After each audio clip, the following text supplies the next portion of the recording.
में 3 अहम गवाहों के बयान कलमबंद। आजम खान, सुहेल महमूद और असद मजीद के बयान कलमबंद हो चुके हैं। जज अबुल हसनात की खुसूसी अदालत में समाअत। साबिक प्रिंसिपल सेक्रेटरी आजम खान ने बताया कि साइफर पर बनी गाला में इजलास बुलाया गया। साबिक वजीर आजम को मशवरा दिया कि मुरासला खुफिया है, इसे पब्लिक ना किया जाए। साबिक सफीर असद मजीद ने कहा, अमरीकी ओहदेदार के घर पर मुलाकात हुई, वहाँ पर वजारत खारजा को आगाह किया। साबिक सेक्रेटरी खारजा सुहेल महमूद ने बताया, साइफर की सूरत में हमें अमरीका में होने वाली मुलाकात की मालूमात हासिल हुई। दौरान समाज शाह महमूद कुरैशी की अहलिया और बेटी ने ओपन कोर्ट पर एतराज़ किया। मजीद तफसीलात जानेंगे तैयब बलोच से। जी तैयब, आगाह कीजिएगा।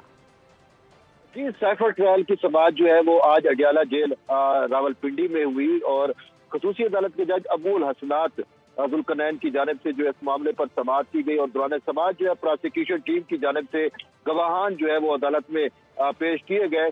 तो साबिक वजीर आजम और बानी चेयरमैन तहरीक इंसाफ के उस वक्त के प्रिंसिपल सेक्रेटरी आजम खान ने अपना बयान जो है वो कलमबंद कराया।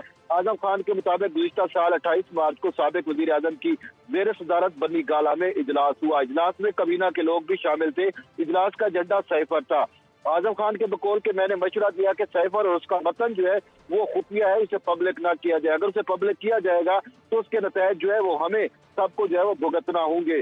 आजम खान का ये भी कहना था कि मेरा 164 का बयान जो है वो मुकम्मल तौर पर दुरुस्त है और इस हवाले से साबिक मजिस्ट्रेट मोहम्मद अवेद इरशाद ने भी आजम खान के 164 के बयान की जो है वो जज अबुल हसनात के सामने जो है वो तस्दीक की।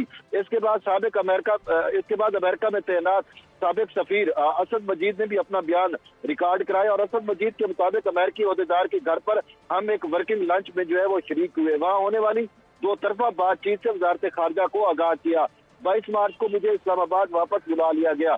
उसके बाद जो है वो साबिक सेक्रेटरी खारजा सुहेल महमूद की जानिब से भी अपना बयान रिकॉर्ड कराया गया। सुहेल महमूद का यह कहना था कि साइफर की सूरत में हमें अमेरिका में होने वाली तमाम मुलाकात की जो मालूमात हासिल हुई। समाअत के दौरान जब ये समाअत चल रही थी तो दौरान समाअत जो है वो शाह महमूद कुरैशी की अहलिया बेटी और खुद शाह महमूद कुरैशी ने जो है ओपन कोर्ट ट्रायल पर एतराज़ात दायर कर दिए और उनका ये कहना था कि ये ओपन कोर्ट ट्रायल क्यों कर हो रहा है और यहाँ पर सहाफ़ी जो है वो क्यों मौजूद है। जिसके बाद जो है वो जज अबुल हसनात की जानिब से मीडिया के नुमाइंदों को जो है वो अदालत से बाहर निकाल दिया। अब इस केस की समाअत जो है वो मंगल तक के लिए जो है वो मुलतवी कर दी गई है। मंगल को दोबारा अडियाला जेल में इस मामले पर समाअत होगी। जी ठीक है तैयब बलोच, आपका बहुत शुक्रिया।